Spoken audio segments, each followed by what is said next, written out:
స్వామీజీ మన గురువు గారు శ్రీనివాస గురూజీ చేతుల మీదుగా శ్రీనివాస గారే మహాభారత గ్రంథాన్ని అందుకుంటూ ఉన్నాడు. ఆయన ఒక బుక్ స్టాల్లో కొనుకొచ్చుకున్నాడు. ఇది స్వామి చేతుల మీదుగా తీసుకొని వీటిని చదవాలనే కోరిక మన రుద్రవరం శ్రీనివాసు ఆరపల్లి రుద్రవరం శ్రీనివాసు ఆయన ఈ గ్రంథాన్ని స్వామి చేతుల మీద తీసుకున్నాడు. జై శ్రీరామ్. మనకు ఈ రెండు గ్రంథాల నుండి 4 నెలల్లో ఈ రెండు గ్రంథాల్లో ఉన్నటువంటి విషయాన్ని మనం తెలుసుకుంటాం. 5 పర్వాలు ఉన్నాయి ఇందులో. ఎన్ని ఉన్నాయి? 5 పర్వాలు. ఇందులో 5 చదవండి, బయట కనబడుతున్నాయి. అరణ్య విరాట ఉద్యోగ పర్వాలు, ఆది సభా పర్వాలు, 5 పర్వాలు ఈ రెండు గ్రంథాల్లో ఉంటాయి. ఇప్పుడు చెప్తున్నటువంటి గ్రంథం ఇది, తర్వాత వచ్చే గ్రంథం ఇది. ఇందులో 3 పర్వాలు ఉంటాయి. అద్భుతమైనటువంటి గ్రంథాలు. ఈ ఒక్కొక్క గ్రంథం వెలగట్టలేని నిధి మన ఇంట్లో ఉన్నట్టు, పెద్ద నిధి ఉన్నట్టు, వజ్ర నిధి ఉన్నట్టు మన ఇంట్లో. అద్భుతమైనటువంటి నిధి ఇది. దీన్ని దయచేసి తక్కువగా చూసుకోకండి, ప్రతి ఇంట్లో ఉండేలాగా ఏర్పాటు చేసుకోండి. మహాభారతం రామాయణము మధురానగర్లో చెప్పాము, 200 వరకు రామాయణ గ్రంథాలు తెప్పించుకున్నారు. తక్కువగా ఇచ్చాడు ఈశ్వరుడు. ప్రతి ఇంట్లో ఉండాలి మహాభారతం, రామాయణం, భాగవతం. దయచేసి ఇవి తెప్పించుకోవాలని పేరు రాయించుకోండి శ్రీహరి దగ్గర. తర్వాత మిగతా దాంట్లో భీష్మ పర్వం, ద్రోణ పర్వం, కర్ణ పర్వం, శల్య పర్వం, సౌప్తిక పర్వం, శ్రీ పర్వం, శాంతి పర్వం, అనుశాసనిక పర్వము, అశ్వమేధ పర్వము, ఆశ్రమవాస పర్వము, మౌసల పర్వము, మహాప్రస్థానిక పర్వము, చివరిదైనటువంటి స్వర్గారోహణ పర్వము. ఈ స్వర్గారోహణ పర్వంలోనే పంచపాండవులు, ద్రౌపది వెళ్ళేటువంటి స్వర్గారోహణ పర్వము అద్భుతంగా ఉంటుంది. ఇవన్నీ కూడా ఒక గ్రంథంలో ఇచ్చారు.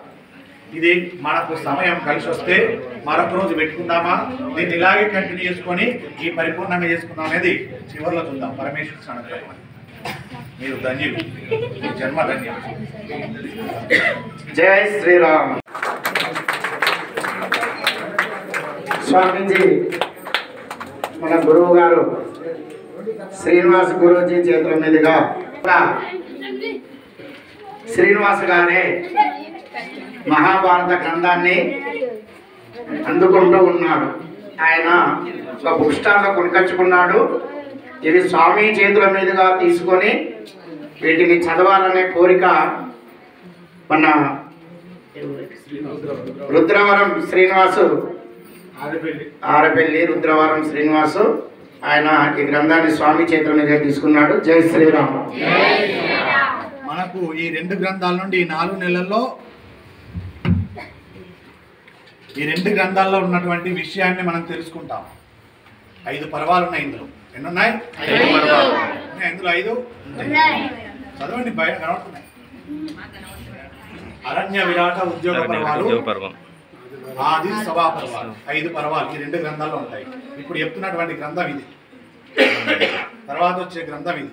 ఇందులో 3 పర్వాలు ఉంటాయి. అద్భుతమైనటువంటి గ్రంథాలు. ఈ ఒక్కొక్క గ్రంథం వెలగట్టలేని నిధి మన ఇంట్లో ఉన్నట్టు, పెద్ద నిధి ఉన్నట్టు, వజ్ర నిధి ఉన్నట్టు మన ఇంట్లో. అద్భుతమైనటువంటి నిధి ఇది. దీన్ని దయచేసి తక్కువగా చూసుకోకండి, ప్రతి ఇంట్లో ఉండేలాగా ఏర్పాటు చేసుకోండి. మహాభారతం రామాయణము మధురానగర్లో చెప్పాము, 200 వరకు రామాయణ గ్రంథాలు తెప్పించుకున్నారు. తక్కువగా ఇచ్చాడు ఈశ్వరుడు. ప్రతి ఇంట్లో ఉండాలి మహాభారతం, రామాయణం, భాగవతం. దయచేసి ఇవి తెప్పించుకోవాలని పేరు రాయించుకోండి శ్రీహరి దగ్గర. తర్వాత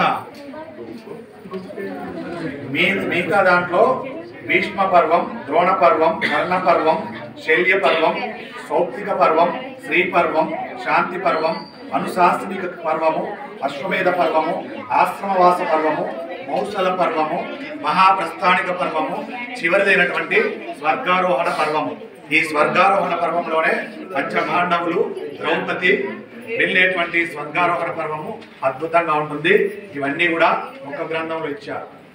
ఇది మనకు సమయం కలిసి వస్తే మరొక రోజు పెట్టుకుందామా, దీన్ని ఇలాగే కంటిన్యూ చేసుకొని ఈ పరిపూర్ణంగా చేసుకుందాం అనేది చివరిలో చూద్దాం. పరమేశ్వర అనుగ్రహం. మీరు ధన్యులు, మీ జన్మ ధన్యం. జై శ్రీరామ్.